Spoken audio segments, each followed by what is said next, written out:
안녕하세요, 청취자 여러분들. 저는 아웃도어 매장을 운영하고 있는 40대 주부입니다.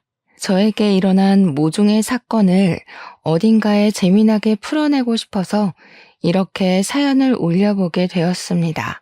친구들에게 이야기를 하자니 제 얼굴에 침을 뱉는 격이라 익명의 힘을 빌려서 용기를 내봅니다. 정말 남들이 들으면 콩가루 집안이라고 욕을 할 것 같은 그런 부끄러운 이야기지만 속 안에 감춰두고 있으니 속병이 날 것 같네요. 제가 이런 사연을 올려버리게 결심하게 만들어준 우리 원수 같은 시모. 앞으로 만수무강하길 기원하면서 사연을 시작해 보겠습니다. 저는 결혼 전부터 일찌감치 옷 매장에서 일을 했고, 나이 29살에 능력을 인정받아서 본사 직영점 매니저로 승진을 하게 되었습니다. 일단 30이 되지 않은 나이에 대리점도 아니고 본사 직영점의 관리를 맡는다는 것은 무척이나 이례적인 일이기도 했죠. 보통 다른 직영점 매니저분들이 50대라는 걸 감안하면 제가 어린 나이에도 윗분들의 눈에 들었다는 것이니까요. 그도 그럴 게 꽤 위치도 좋은 아울렛 매장이었는데 매출이 다른 지점에 비해 월등히 높았거든요. 그만큼 제가 고객 관리도 잘하고 언변이 좋아서 매장 운영을 잘했다는 뜻이겠죠. 그래서 능력을 인정받았고 직영점 매니저 자리를 꿰찰 수 있게 되었습니다. 지금 남편이랑은 한때 같이 일했던 직원이 소개팅을 주선해 주어서 만나게 되었습니다. 소개팅이라는 매개체로 잘 될 확률이 무척이나 적다고 하던데 저희는 대화가 잘 통했고 서로의 외적인 부분이 마음에 들었고 그래서 잘 이어지게 되었습니다. 연애를 하는 동안에 싸우는 일도 거의 없었고요. 취미도 비슷하고 생활 습관마저 비슷해서 운명의 상대를 여기서 찾았구나 하면서 지냈습니다. 밖에 나가서 몸을 사용하며 노는 것을 싫어했고 집에 콕 들어박혀서 공포 영화를 보는 걸 좋아했고요. 오이는 냄새만 맡아도 둘 다 기겁을 했고 강아지보단 고양이를 더 좋아하는 성격까지 무척이나 비슷했어요. 그렇게 남편과 저는 연애를 3년이나 했고 나이가 차고 혼기가 다가오자 결혼을 하기로 약속했습니다. 그때까지만 해도 우리의 미래에는 꽃길만 가득할 거라 믿어 의심치 않았습니다. 성품이 바르고 심성이 착한 남편에게 그런 시어머니가 존재할 거라는 생각을 전혀 하지 못했기 때문이죠. 제 인생의 변수 같은 예상치 못한 일이 벌어지기 시작한 건 결혼 허락을 받기 위해 처음으로 시댁에 인사를 드리러 간 날부터 시작이 되었습니다. 남편에게 살짝 언지를 듣긴 했지만 시모의 성격이 그렇게까지 소위 말하는 대박인 사람일 줄 몰랐거든요. 안녕하세요 하고 처음 인사를 드리고 시댁 현관에 발을 들이밀자마자 시모가 딱 그러더라고요. 너는 오늘 손님으로 온 자리니까 손 하나 까딱하지 말고 있어라 하고요. 그 말이 무슨 뜻이겠어요? 오늘은 손님이니까 가만히 있더라도 다음부터는 아니니까 분주하게 움직여라. 이 소리 아니겠나요? 더 대박인 건 남편보다 먼저 결혼한 남동생이 있었는데 그러니까 동서. 저한테는 동서되는 사람한테 이것저것 죄다 시키더라니까요. 네 형님 될 사람이 오니까 분주하게 일을 하라면서 동서한테 일일이 시키는데 시모는 손 하나 까딱 안 하고 옆에서 지시만 내리더라고요. 살얼음판 걷는 듯한 기분이 들고 속으로 와 이거 큰일 났다. 시집살이 대박으로 시키는 거 아닌가 하면서 눈치만 봤죠. 그런데 더 대박인 건 그런 시모에게 한마디도 지지 않는 동서였다는 거죠. 진짜 보통이 아닌 수준이다 하고 느꼈는데 이 기센 사람들 사이에서 나는 살아남을 수 있는 건가 싶었습니다. 시모가 동서한테 간이 싱겁다 하면 동서는 어머님 소금 주세요. 시모는 동서 째려보면서 거기 있다 하면 손이 안 닿아요. 고춧가루는요? 거기 있잖니. 계란도 좀 꺼내주시고요. 너는 손이 없어 발이 없어? 하면서 둘이 말싸움을 하더라고요. 시모가 이래라 저래라 하면 동서는 그거 주세요, 저거 주세요 하고 시모가 네가 직접 가져가라 하면 동서는 저 그거 어디 있는지 몰라요 하고 둘이 무슨 꽁트 찍는 것처럼 대화를 하는데 웃긴 건 동서는 정말 시모를 보조원처럼 부려먹으면서 집안일을 하더라고요. 그 정도면 누가 누구 수발을 들고 있는 건지 헷갈릴만 하더라고요. 저는 그 사이에서 약간 체하는 기분을 느끼며 이 난간을 어찌 헤쳐가야 할까 고민을 했죠. 다행스럽게도 동서가 아주 쿨한 성격을 가진 여자였다는 거죠. 밥 잘 먹고 이야기 잘 나누고 집에 간다고. 남편이랑 저랑 서방님네랑 다 같이 나왔는데 동서가 저를 슬며시 잡더라고요. 형님 되실 분이니까 터놓고 이야기할게요. 절대로 기죽으시면 안 되고요. 또박또박 싸워서 이기셔야 돼요. 우리 시모가 발 뻗을 곳 보고 뻗는 분이시거든요. 처음에 제가 비위 다 맞췄는데 그러다가 호구 잡혔어요. 한번 대판으로 싸운 다음에서야 저한테 뭐라고 안 하시거든요. 오늘은 형님 온다고 일부러 기세 보이고 싶다고 저러신 거고요.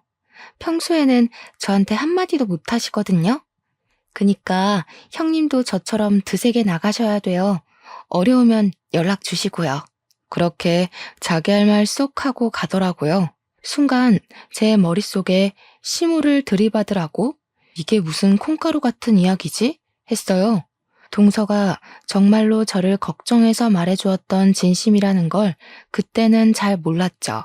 그 이후에 상견례를 했고 양가가 서로 합의 잘 이루어진 상태로 결혼 준비를 끝냈고 무난한 결혼식을 올리게 되었습니다.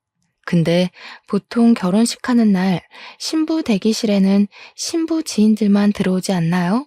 친구들이랑 이야기하고 사진 찍고 그러고 있는데 시모 지인들이 싹 들어와서는 저한테 돗대기 시장처럼 시끄럽게 말을 시키는 거예요. 며느리가 아웃도어 매장을 운영한다고? 하면서 자기네들이 시모의 산악 동호회 친구들이라고 하더라고요. 우리 시모 취미가 산을 타는 것이었는데 아웃도어 매장을 운영하는 며느리가 들어왔다고 싸게 살 수 있다고 자랑을 하셨나 보더라고요. 옷을 좀 할인해달라고 일부러 찾아와서 저한테 말을 건 것이었죠. 제가 운영하고 있는 매장이 직영점이라서 본사에서 내려온 할인율만큼만 할인을 해줄 수가 있었거든요. 기본적으로 아울렛 매장이라 깔리고 들어가는 할인율도 있었고요. 저는 뭐 땅 파서 장사하는 것도 아닌데 제가 맘대로 할인을 해줄 순 없죠. 굳이 신부 대기실까지 찾아와서 할인 이야기 꺼내고 가는 시모 지인들도 무척이나 별로였어요. 그거 하나 딱 찝찝한 거 남기고 결혼식 잘 하고 저희는 바로 신혼여행지로 떠났습니다.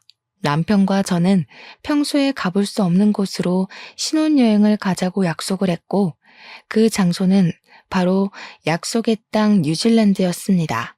뉴질랜드가 워낙 자연 경관이 거대하고 멋있고 또 산을 걷는 트레킹이 유명한 나라잖아요. 남편이랑 같이 트레킹 관광을 나섰는데 거기서 엄청 좋은 트레킹화를 팔고 있더라고요. 큰 마음 먹고 제 거랑 남편 거 사면서 시모가 산악 동호회를 한다고 했으니까 시부모님 드릴 신발도 한 켤레씩 샀습니다. 당연히 한국까지 전화를 해서 신발 사이즈 물어보고 샀죠. 귀국을 해서 시댁에 신발을 딱 가져가니까 시부가 너무 마음에 든다고 좋아하시더라고요. 근데 시모는 약간 마음에 안 든다는 식으로 삐죽거리면서 시부한테 그러더라고요. 당신은 산에 가자고 하는데도 안 가면서 이런 좋은 신발이 왜 필요하냐고요. 시부가 아니 뭐 산 탈 때만 신는 신발인가? 그냥 신고 다니면 되지 하니까 시모가 저를 보면서 색이 이거밖에 없었니? 이러는 겁니다. 아웃도어 매장 한다는 애가 신발색을 이런 갈색으로 골라오면 어떡하냐고 등산화 화려한 게 요즘 유행인 거 몰라서 그러냐고 하는 거예요. 몰랐으면 지금이라도 자기 말 듣고 화려한 운동화로 매장에 있는 거 다 바꾸라며. 핑크색, 노란색 이런 거 없었냐고. 계속 갈색이 뭐야 갈색이 하시더라고요. 그래서 제가 뭐 대충 대꾸했죠. 갈색이어야 더러워져도 별로 티가 안 나죠 하면서요. 산 한 번 타면 신발이 얼마나 더러워지는데 노란색, 핑크색 타령을 하고 있나 싶었습니다. 그러더니 신발을 한번 신어보더니 너무 꽉 맞는 거 아니냐고 한 사이즈 더 큰 걸로 사오지 그랬냐고 타박을 하시대요. 사왔는데도 구시렁거릴 일인가 싶었습니다. 그것도 뉴질랜드에서 사온 거라 교환이나 환불이 될 리도 없는데 참. 근데 그 순간 갑자기 동서의 말이 생각나더라고요. 따박따박 말대꾸를 하라고 했던 거요. 그래서 시모한테 웃으면서 이야기를 건넸죠. 마음에 안 드시는 거냐고요.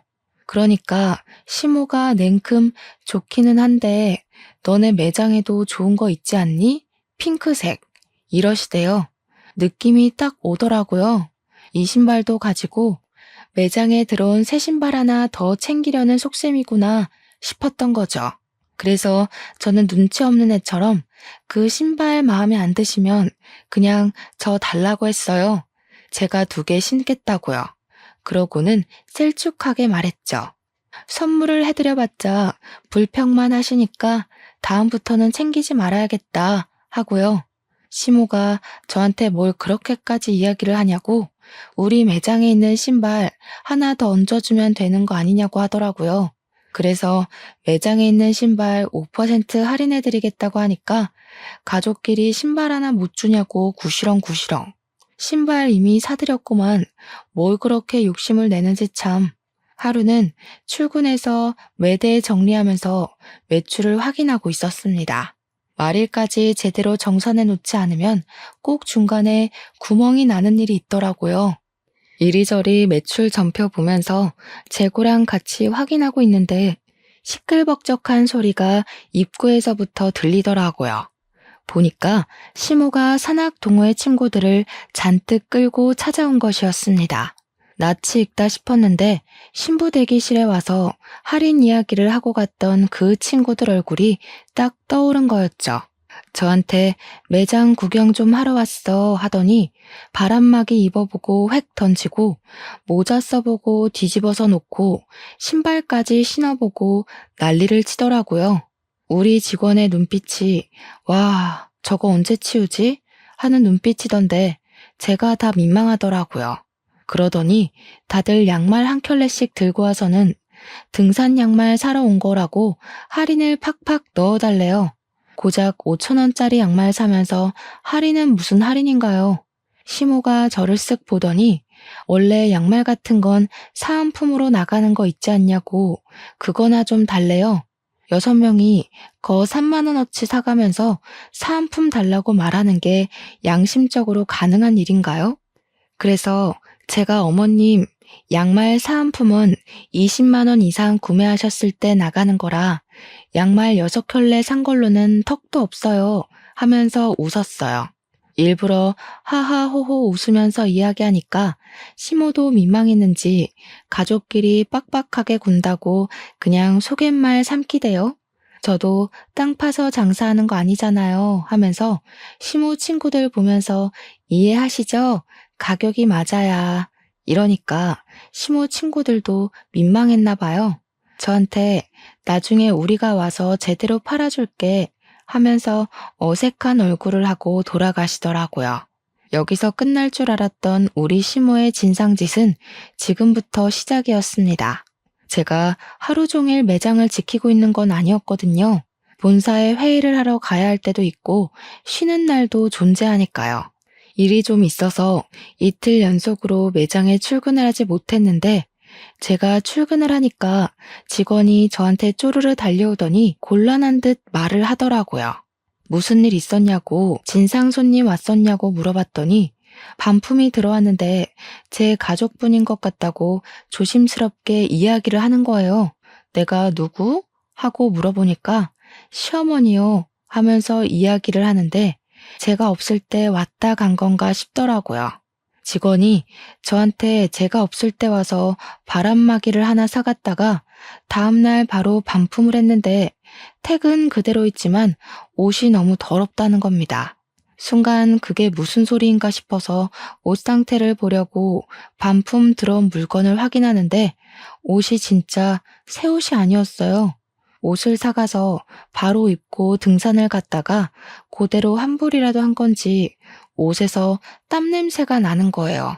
그래서 직원한테 설마 이거 취소해줬냐고 물어보니까 직원이 난처하다는 얼굴로 자기가 매니저 시어머니라고 박박 우기면서 제가 해주라고 했다고 했대요.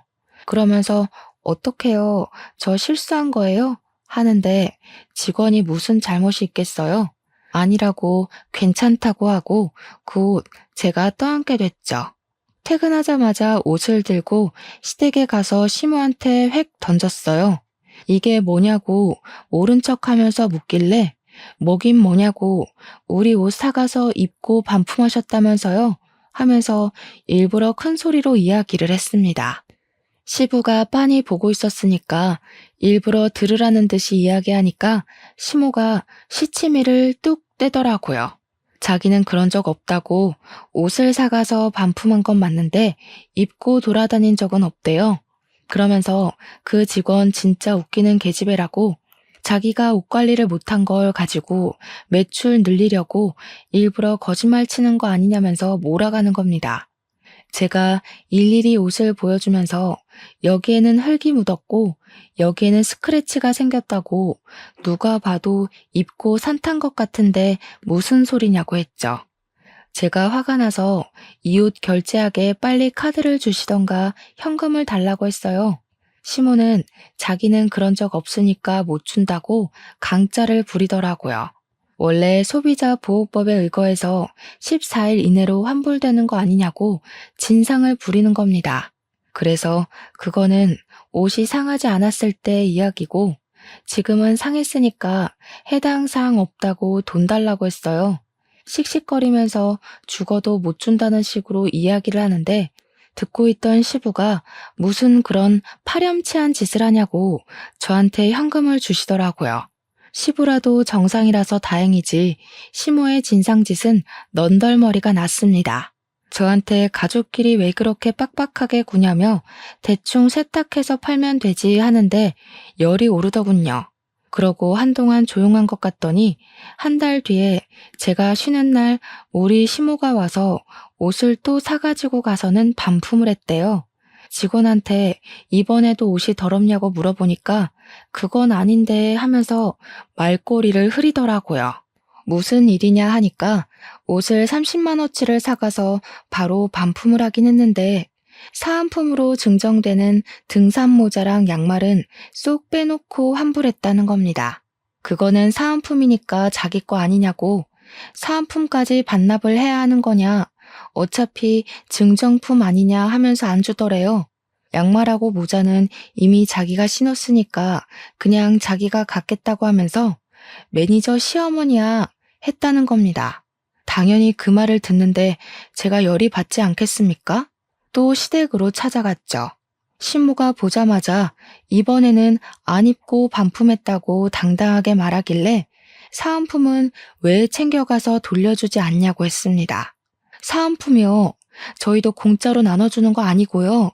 매장에서 돈 주고 사서 고객들한테 감사한 마음에 드리는 거예요.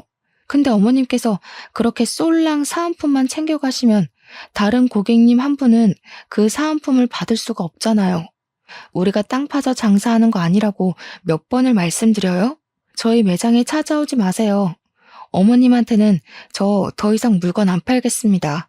우리 직원한테도 말해놨으니까 다음에 또 오시면 경찰 부르던가 할 거예요. 아시겠어요? 그렇게 이야기를 하니까 시모가 저한테 씩씩거리면서 너 내가 무서운 줄 모르고 막 나가는구나 하는 겁니다. 저도 참지 않고 버럭하면서 이야기를 했죠. 무섭긴 누가 무섭냐고요. 시모가 갑인 줄 알고 그러냐고. 나한테 무서운 건 우리 회사 사장님 말고 없다고. 이러다가 내가 잘리게 생겼는데 뭐가 어쩌고 어째요? 하면서요. 일부러 시모 자존심 상하라고 내가 시모 아들보다 돈 더 많이 번다고 고작 중소기업 과장이 나보다 더 능력이 있겠냐, 뭐가 있겠냐고요, 했죠. 시모도 지지 않고 저한테 지금 우리 아들 무시하냐고 소리를 지르길래 시모가 잘하면 내가 무시할 일이 뭐가 있겠냐고 맞받아쳤어요. 시모가 나한테 잘하면 나도 당연히 시모 아들한테 잘하지 않겠냐고 하니까 입만 삐죽이고 아무 말도 못하더라고요. 옆에서 보고 있던 시부가 저한테 말 잘했다고 시모한테는 왜 안 하던 짓을 자꾸 해서 며느리 쪽팔리게 만드냐고 한 소리 하셨어요. 시모가 시부를 보면서 이 집안에 자기 편은 하나도 없다고 밖에 나가서 자기 편 만들어 와야겠다고 하더라고요. 이걸 그냥 나만 알고 있어야 하나 고민을 하다가 결국 동서한테 전화를 걸어서 이야기를 했죠. 그러니까 동서가 엄청 잘한 거라고 그렇게 100번을 말해야 겨우겨우 알아듣는다고 하더라고요. 자기는 백화점 속옷 매장에서 일을 했었는데 결혼하고 얼마 되지 않아서 팬티를 사가서 입어놓고는 환불을 하러 왔대요. 동서가 입던 팬티는 환불 안 된다고 고래고래 소리치면서 이야기를 했더니 그제야 쪽팔린 줄 알고 돌아갔다고 했대요. 백화점 매장에 블랙 컨슈머로 등록까지 시키고 백화점에서 따로 관리 대상으로 분류하게 했더니 그제야 찾아오지 않더라며. 와, 너무 충격적이지 않나요? 입던 팬티를 환불하러 오는 게 말인지 방귀인지 상상 초월이었습니다. 그렇게 제 말을 잘 알아들은 줄 알았던 시모는 제가 쉬는 날 골라서 또 매장에 찾아왔더라고요. 도대체 어디에 신복을 숨겨놓은 건지 제가 쉬는 날은 기가 막히게 알고 찾아오더라고요. 이번에는 남성용 등산화랑 남성용 등산용품을 몇 개 사가길래 직원이 주시하고 있었다고 하더라고요. 근데 의외로 환불이 들어오지 않았고 가격도 후려치지 않고 제값 주고 사갔다고 이야기를 하더라고요. 그래서 저는 시모가 웬일이지 남성용 등산용품은 왜 사간 거지 싶었죠. 시부가 등산에 취미가 없어서 시모 혼자 친구들이랑 다니는 거였거든요. 이제 시부도 등산을 가나 싶어서 부부가 같이 취미 생활을 하시려나 보다 이건 좀 부럽다 하면서 생각을 했죠. 우리 남편이랑 저랑은 아무래도 시간이 잘 맞지 않아서 결혼 이후에는 취미 생활을 즐기지 못했거든요. 어차피 밖에 나가서 몸을 쓰는 취미 활동을 하는 것도 아니긴 해서 집에서 영화나 보고 게임이나 하고 하는 게 전부지만요. 시부모님이 매번 싸우기만 하는 줄 알았는데 취미 생활을 같이 한다고 하니까 부러웠죠 뭐. 시모가 오랜만에 가족들 한데 모여서 밥 먹자고 하길래 시댁에 방문을 했는데 저는 매장을 운영하는 사람이니까 딱 보면 알잖아요. 등산화 모델명만 봐도 어떤 신발인지 눈에 들어오는 그런 안목이요. 분명 신발도 사가고 용품도 사갔는데 현관에서 신발장을 둘러보는데 그 신발이 없더라고요. 그래서 뭐지? 싶어서 시모한테 남성용 등산화 사가셨다고 들었는데 아버님이랑 등산 다니시는 거 아니었어요? 하고 물어봤죠. 시모가 순간 당황해하면서 아니라고 그거 우리 동호회 사람이 생일이어서 선물하려고 산 거였다고 하더라고요. 우리 시모 같은 짠순이가 20만 원짜리 신발을 선물한다는 게 무척이나 의외였습니다. 그래도 뭐 같이 등산 다니고 돈독한 친분이 있는 사람이면 그럴 수 있겠다 싶었죠. 근데 사건이 와장창 터지고 만 것입니다. 2달 뒤에 시부가 남편한테 연락을 해서는 신세한탄을 하면서 시모랑 이혼을 하기로 했다고 통보를 했대요. 그 이야기를 전해 들은 저와 서방님네는 놀래서 시댁으로 찾아갈 수밖에 없었죠. 두 분이 방금 전까지 싸운 건지 씩씩거리면서 문을 열어주는데 남편이 다짜고짜 이혼이 무슨 소리냐고 물어봤어요. 그러니까 시부가 부들부들 떨면서 네 엄마 바람났다 하면서 사진을 보여주더라고요. 시모가 웬 남자랑 같이 팔짱을 끼고 등산을 하고 같이 차를 타고 저수지에서 낚시도 하고 커플룩으로 차려입고 데이트를 하는 사진들이었습니다. 그러면서 시모가 소름 끼친다고 이런 걸 따라다니면서 어떻게 사진을 찍을 생각을 하냐고 당신 의처증이냐고 화를 내대요. 그 사진을 보는데 등산복이며 등산화며 용품이며 너무나도 눈에 익은 물건들이 있더라고요. 우리 매장에서 사갔던 그 용품들이며 옷이며 알고 보니 내연남한테 사주려고 반품도 안 하고 제값 주고 사간 것이었습니다. 제가 어이가 없어서 이거 다 저희 매장에서 사간 물건이네요 하니까 시모가 뭘 그런 걸 입 밖으로 꺼내냐면서 성질을 부리더라고요. 시부가 눈 돌아가지고 당신 미쳤냐고 며느리 매장에서 내연남 줄 선물을 사가? 이러더라고요. 당장 이혼하자고 당신 같은 여자랑 하루도 더 살고 싶지 않다고 진절머리를 치셨습니다. 그러자 시모가 놀래서 아니 당장 자기 보고 어딜 가서 살라고 이혼을 하자는 거냐고 소리를 꽥 지르니까 시부가 자기 알 바 아니래요.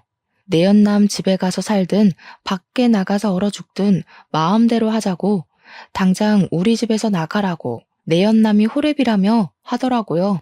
그 집 가서 엄마 노릇하면서 하하호호 살면 되겠네 하는데 부부싸움 살벌하게 하시는 거 있죠? 시모가 자기가 못할 것 같냐면서 자식들이 말리기도 전에 짐을 싸서 획 나가버렸어요. 물론 아무도 말릴 생각이 없긴 했지만요. 남편이고 도련님이고 시모의 바람이 무척이나 충격이었나 보더라고요. 결국 두 분 나이 67세에 협의 이혼을 했고요. 위자료랑 재산 분할은 그냥 없는 셈 치고 이혼만 하기로 했다고 하셨습니다. 그리고 정말 충격적이게도 시모는 진짜 내연남의 집에 들어가서 살림을 차렸다는 겁니다. 우리 남편이 전화해서 어디서 뭐 하면서 살고 있냐고 아빠한테 지금이라도 싹싹 빌고 집에 들어가라고 연락을 했더니 시모가 웃더래요. 자기가 왜 그래야 하냐며 너무너무 행복해서 미칠 것 같다고. 더 충격적인 건 내연남의 딸을 우리 딸 하면서 부른다는 겁니다. 우리 딸이랑 데이트도 하고 딸 키우는 재미가 있다면서 너도 새아빠 한번 만나볼래? 하면서 남편한테 이야기를 했대요. 남편이 식겁을 해가지고 누가 새아빠냐고 화를 내니까 자기랑 내연남이 결혼하면 너한테 새아빠 되는 거지 했대요. 남편은 우리 엄마가 그런 사람인지 몰랐다면서 충격에 부들부들 떨었죠. 그런데 더 충격적인 건 아직 남아 있습니다. 시모가 어느 날 우리 부부하고 서방님네 부부를 불러서 같이 밥 먹자고 식당에 데려가셨어요. 좀 고급진 그런 식당 있잖아요. 룸으로 딱딱 막혀있는. 불러서 나갔더니 거기에 시모만 있는 게 아니라 웬 여자랑 시모 내연남이 떡하니 자리 잡고 있더라고요. 시모가 그 여자애한테 인사하라고 너네 오빠랑 올케 언니들이야 하면서 우리 보고는 얘가 신우되는 아이니까 친하게 지내라고 하는 겁니다. 우리 넷은 자리에 앉지도 못하고 어이가 없어서 숨만 쉬고 있었는데 시모가 그러더라고요. 오늘 너네 새아버지 생신이시거든. 자식들하고 며느리하고 자랑도 좀 할 겸 친해지라고 불렀어. 아이고, 든든한 아들이 둘이나 생겨서 노후 걱정 없이 편안하겠어. 둘이 북치고 장구치고 다 하는데 정신 나간 거 아닙니까? 우리 남편이 열이 받아서 눈에 핏발을 세운 채로 이야기를 했죠. 누가 누구 노후를 책임진다고 이런 개소리를 정성스럽게 하십니까? 어머, 얘. 못 배워먹은 사람처럼 새아버지한테 그게 무슨 말버릇이니? 당장 사과드려. 남편이랑 서방님은 사과는 무슨 얼어 죽을 사과냐고 이런 자리인지 모르고 나온 거니까 두 번 다신 이런 자리 만들지 말라고 엄포를 놓았습니다. 한 번만 더 이런 경우 없는 짓 하면 신모고 나발이고 인연 끊겠다고 선언을 했죠. 뒤돌아서 나오는데 시모가 막 뛰어나오더라고요. 제일 뒤에 걷고 있던 제가 만만한지 저를 딱 붙잡고는 사정을 하더라고요. 얘, 돈 좀 주고 가라. 우리 아들들이 낼 거라고 내가 설레발 다 쳐놨는데 일부러 비싼 집으로 골라왔는데 내 체면은 살려줘야 하지 않겠니? 저 지갑 안 들고 왔는데요. 어머님이 불러내신 거라 당연히 어머님이 사주시는 건 줄 알고 지갑 안 들고 왔죠. 야, 너네 버르장머리 없이 뭐 하는 거야? 당연히 자식들이 사야지 내가 돈이 어딨어. 아까 방에 있던 어머님이 좋아 죽겠다고 했던 내연남 딸한테 내라고 하세요. 뭐? 내연남 딸? 너한테는 시누이야. 어머, 저한테 왜 시누이예요? 우리 남편이랑 저 여자랑은 가족이 아닌데요. 그러고는 재빨리 식당을 빠져나왔습니다. 우리 남편은 완전 열이 받아가지고 엄마가 저렇게 파렴치한 인간인 줄 몰랐다고 어떻게 저런 짓을 할 수 있냐고 시부가 불쌍하다고 난리였어요. 그런데 여기서 일이 끝났으면 제가 사연을 쓰지도 않았겠죠. 더 파렴치한 일은 그 뒤에 벌어지게 되었습니다. 제가 글쎄 생각지도 못했던 갑상선암에 걸리게 된 것입니다. 임신을 준비하던 도중 수치가 이상하다는 종합검진 결과에 놀라서 큰 병원을 찾아가니 갑상선암이라고 하더라고요. 물론 완치율도 높고 다른 사람들보다 훨씬 더 빠르게 발견을 하게 되어서 수술만 하면 괜찮을 거라고 하더라고요. 평생 약을 달고 살아야 해서 한동안 임신 계획은 가지면 안 된다고 했지만 그 이외에는 아무 문제도 없을 거라고 저를 안심시켜 주었습니다. 의사의 조언에 따라서 수술 날짜까지 빠르게 잡고 났는데 그래도 제가 암이라는 사실은 변하지가 않잖아요. 남편과 저는 한동안 마음을 추스르느라 바빴습니다. 치료와 수술을 해야 하는 바람에 어쩔 수 없이 한동안 일을 쉬어야 하는 처지에 달했고 매장 관리는 결국 다른 사람에게 넘기게 되었습니다. 본사에서는 수술 이후 경과가 좋아지면 다른 매장을 주겠다고 했지만 제 첫 매장이다 보니 애착이 가는 건 어쩔 수 없었어요.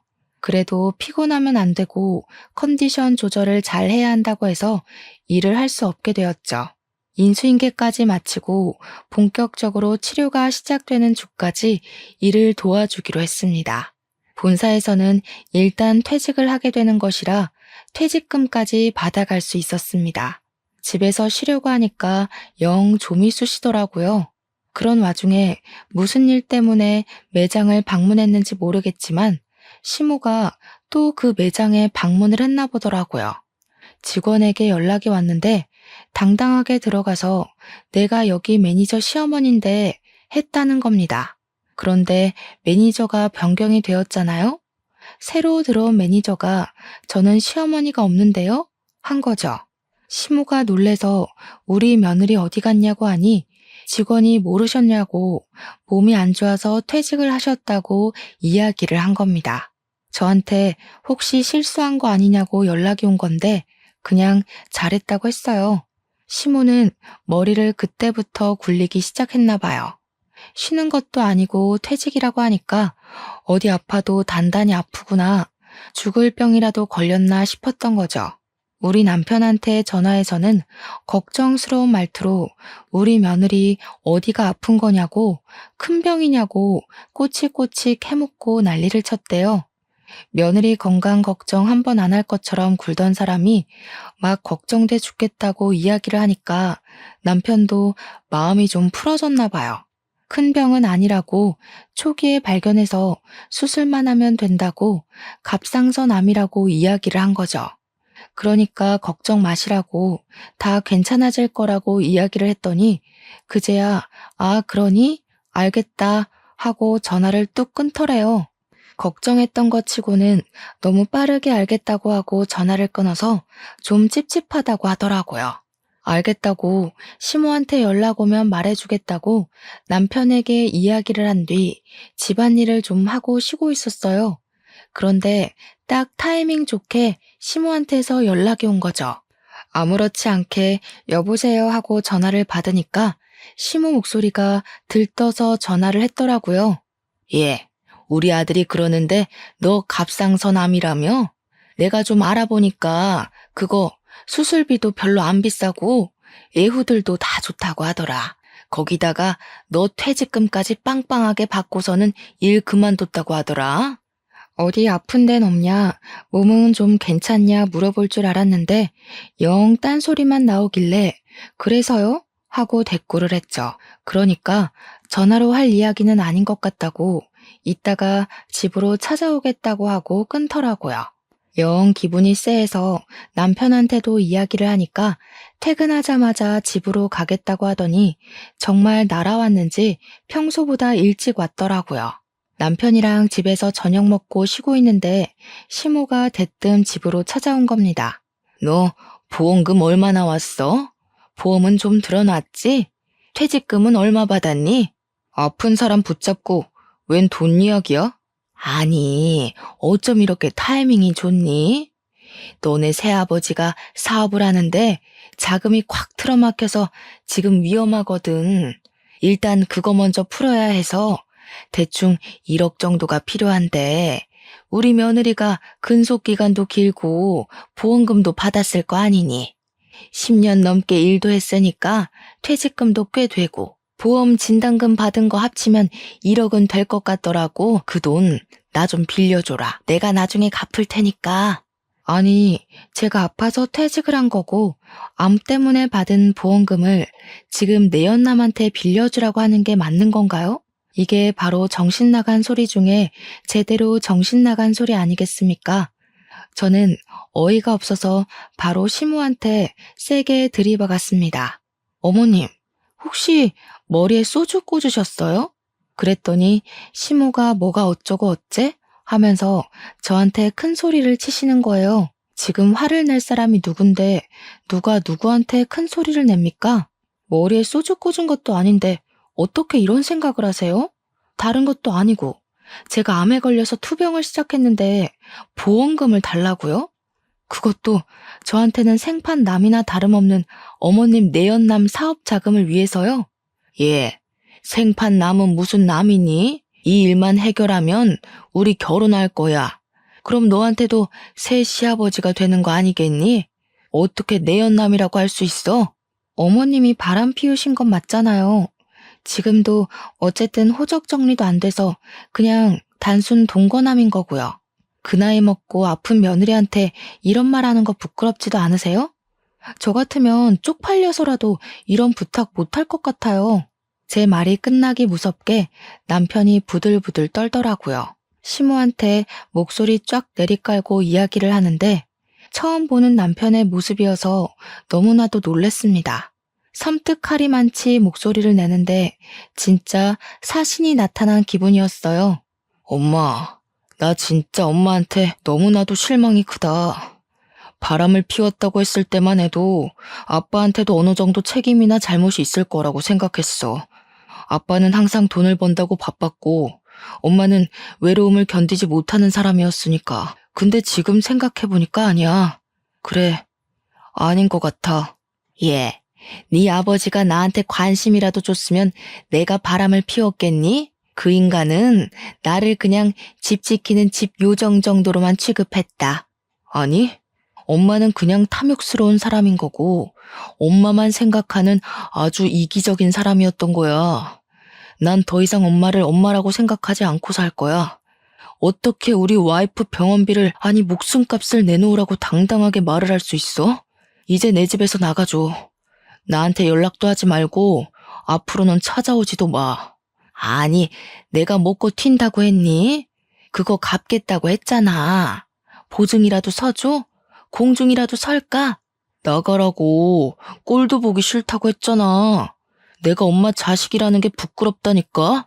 남편이 시모를 향해서 소리를 꽥 지르면서 눈에 핏발을 세우고 이야기를 했습니다. 생전 소리 한번 지르지 않던 아들이 자기를 향해서 소리를 지르니까 시모가 많이 놀란 것 같더라고요. 아니, 왜 소리를 지르고 그러냐면서 자기도 이제 너를 자식으로 생각 안 하고 살 거라고 괜히 자존심을 부렸어요. 더럽고 치사하다고 끝까지 구시렁거리면서 집 밖으로 나가더라고요. 남편은 그날 혼자 화장실에 틀어박혀서 나오질 않더라고요. 저한테 보여주기 부끄러운 모습이었는지 제가 잠자리에 들고 나서야 나와서 자더라고요. 조금 울었는지 다음날 눈이 부어 있던데 저도 남편이 얼마나 수치스럽고 화가 날지 가늠이 돼서 더 이상 말을 꺼내지 않았습니다. 아무리 그래도 친모가 그런 식으로까지 나올 거라고는 생각도 못했겠죠. 옆에서 지켜보는 저도 사람이 아니다 싶었는데 친모를 바라보는 우리 남편은 얼마나 속이 터졌을까요? 저는 말없이 남편 옆을 지키면서 힘이 되어주기로 했죠. 제가 암과 싸우면서 남편이 제 옆을 지켜주기로 한 것처럼요. 그리고 며칠 뒤에 동서에게서 연락이 왔습니다. 형님, 시모가 1억을 빌려달라고 저한테 찾아왔던데 형님한테도 그랬어요? 그거 빌려준 거 아니지? 어쩜 그 부탁을 동서한테까지 찾아가서 했대? 형님, 저희가 여윳돈 1억이 어디 있겠어요. 저한테 뭐라는 줄 아세요? 형님 암보험금이랑 퇴직금 달라고 했더니 2년을 끊자고 했다면서 형님이랑 아주버님이랑 아주 쌍으로 못된 것들이라고 당당하게 이야기를 하시더라고요. 남편이랑 저랑 그 소리 듣고 정신 나간 거 아니냐고, 남편이 노망났냐고 썩 꺼지라고 했지 뭐예요? 우리 남편은 앞으로 얼굴 안 보고 살 거라고 연락도 하지 말고 찾아오지도 말라고 했어. 동선에는 우리도 똑같아요. 이미 아주버님이 남편한테 미리 이야기를 했었나 봐요. 돈 빌려달라고 찾아오면 집에 들이지도 말고 쫓아내라고요. 우리 남편이 아주버님 말이라면 껌뻑 죽잖아요. 집에 들어오지도 못하고 쫓겨나셨어요. 저는 동서한테 그래 다행이다, 잘했어 하고 칭찬을 해줬습니다. 우리 부부는 시모를 없는 사람이다 생각하고 지내기로 했다고 동선에도 그렇게 하라고 전했죠. 그러니까 동서가 마지막으로 딱 그 말을 하대요. 사람이 욕심부리고 이기적으로 굴면서 자기 생각만 하고 살 때 알아봤어야 했다고요. 그렇게 통화를 마무리하고 나서 저도 마음을 완벽하게 비웠습니다. 그 뒤로 한동안 조용했던 일상을 보내고 수술을 받고 회복을 하던 와중이었습니다. 수술 후 2개월이 지나기도 했고 오랜만에 시부한테 반찬이나 가져다 드리려고 보자기에 반찬통을 싸서 시댁에 찾아갔어요. 그런데 시댁 문간 앞에서 시모가 울고불고 그러고 있더라고요. 문은 꽉 닫혀 있고. 시모가 저를 쓱 보더니 퉁퉁 부은 눈으로 반찬 싸들고 온 거냐고 잘 됐다고 문 좀 열어보라고 하더라고요. 제가 미쳤다고 시부가 닫아둔 문을 열겠습니까? 바로 경찰을 불렀습니다. 경찰차가 요란한 소리를 내면서 찾아왔고 시모는 저한테 네가 부른 거냐고 사색이 되어서 묻더라고요. 집 앞에 경찰차가 오고 소란스러워지니 그제야 시부가 문을 열어줬어요. 저한테 경찰 부른 거야? 하길래 네 했더니 시부가 잘했다고 칭찬을 해주셨습니다. 고 경찰 양반, 저 망할 옆에 내가 남의 집에 주거 침입하려고 했으니 잡아가시오. 아니 여보, 남의 집이라니 어떻게 이 집이 남의 집이야? 우리 집이지. 오호, 이혼을 했으면 남이지. 그 동거남은 어쩌고 여기 와서 같이 살자고 한 번만 봐달라며 울고불고 빌어? 경찰분들 수고 많으십니다. 저 옆에 내 당장 데려가서 가둬버리쇼. 경찰은 이미 신고가 들어왔고 주거 침입이라는 명분이 있어서 어쩔 수 없다며 시모를 끌고 가셨습니다.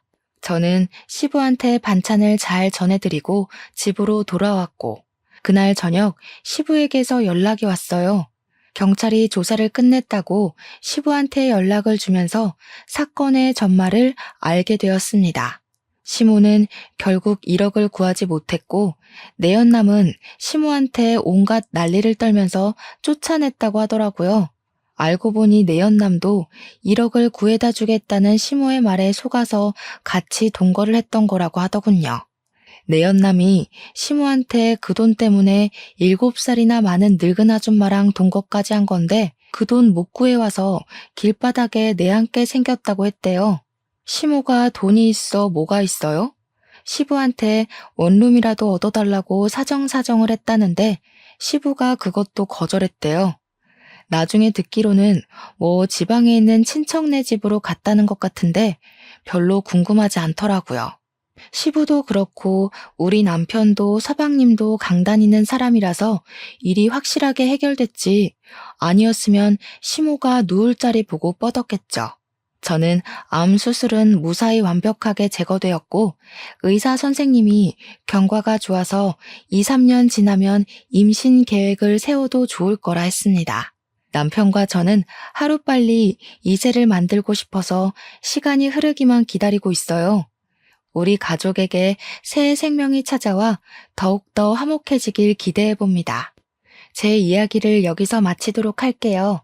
오늘도 고생하셨고 수고하셨고 또 좋은 하루 보내세요.